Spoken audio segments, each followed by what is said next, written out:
Aujourd'hui, c'est Rosh Chodesh. On va rappeler quelques halachot relatives à Birkat Halevana. Le mot Chodesh, qui veut dire le mois, en réalité s'écrit Het Dalet Shin, qui veut dire Hadash. Car la lune, c'est quelque chose qui se renouvelle. Chaque mois, nous avons le renouvellement de la lune. Et c'est ce qu'on appelle Molad Halevana, la renaissance de la lune. C'est la néoménie. Puisque, différemment du soleil qui est statique, la lune est lunatique.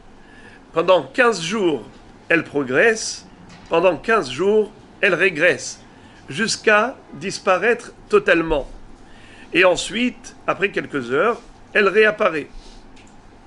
Pour vous donner exactement le temps du parcours de la lune, c'est 29 jours, 12 heures et 793 particules d'une heure. Car Chachamim ont réparti une heure en 1080 halakim. Alors c'est comme ça qu'on calcule le parcours lunaire. Ensuite, elle disparaît totalement. Comme la Torah nous dit qu'un mois ne doit pas être composé d'heures, mais de jours, du pasuk Ad Chodesh Yamim, Yamim atamone la Chodashim, Ve'i atamone Sha'ot la Chodashim. Alors on ne peut pas dire 29 jours et 12 heures. Ça ne se dit pas.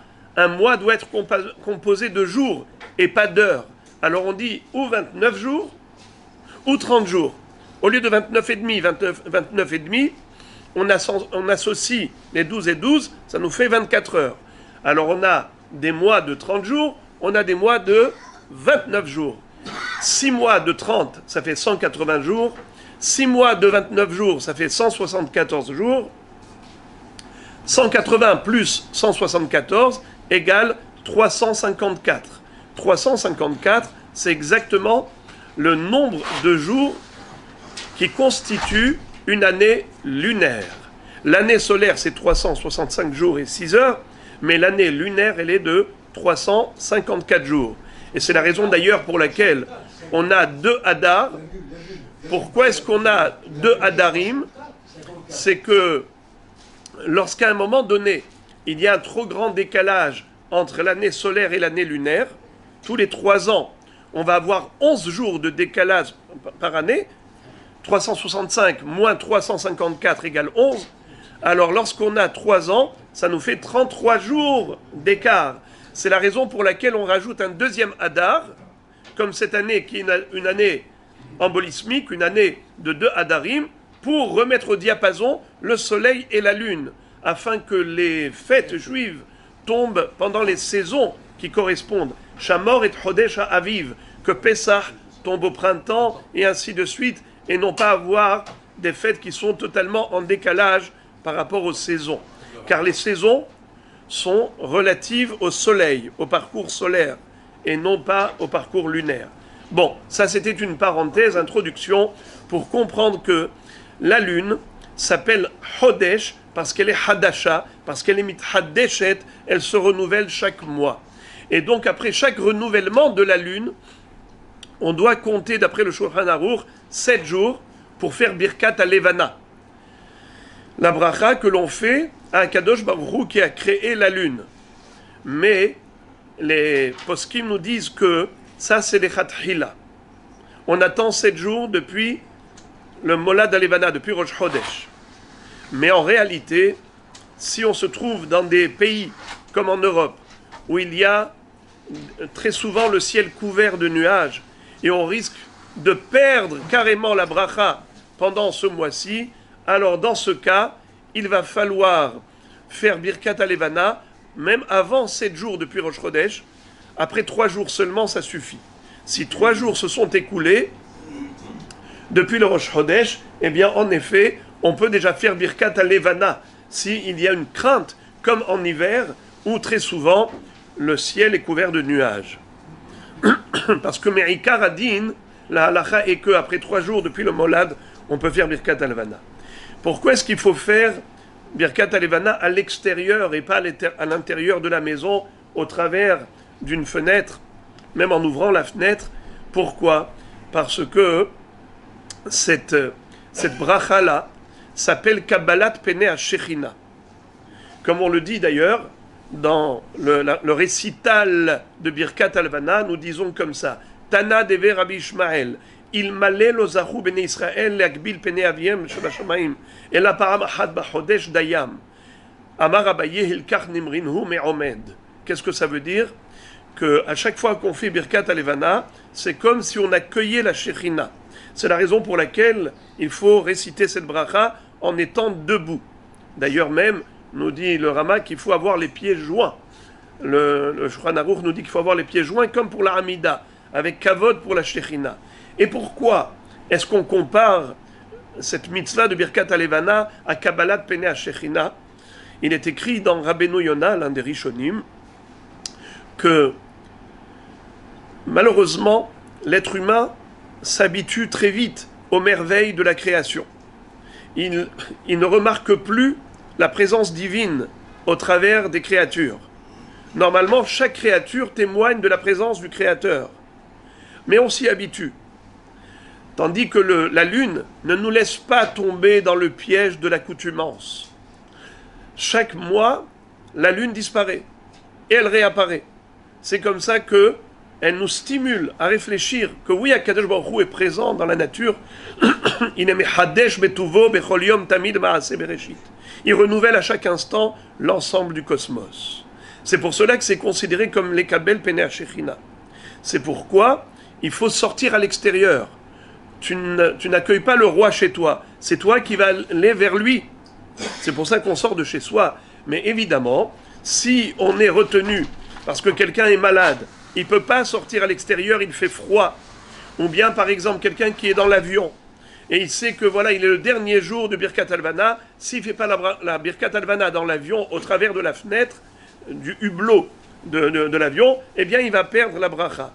Il aurait le droit de faire Birkat Alvana, même en étant dans un espace couvert, même s'il n'est pas sorti à l'extérieur. Et puisqu'on a comparé cela également à Kabbalat Pene Shekhinah, Hachamim nous disent que on récite ces trois psukim, David Melech Israël Chai Vekayam, on répète 3 fois David Melech Israël Chai Vekayam, parce que Malchut Bet David, malheureusement, ça fait des millénaires qu'on a perdu la royauté, le royaume de David. Mais Afhem Atidim Nithadesh Kemotah Ulfaer Liyotzram Al Shem Kevod Malchuto.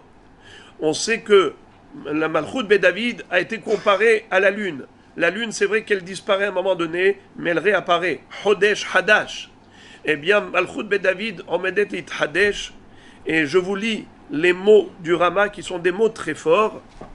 Il dit que c'est pour ça que d'ailleurs, il faut faire Birkat Alevana de préférence Motzae Shabbat, puisqu'à ce moment-là, on est vêtu des beaux vêtements de Shabbat. Et donc, à ce moment-là, puisqu'on accueille la Shekhinah, il faut le faire avec kavod. Il faut sortir bien habillé.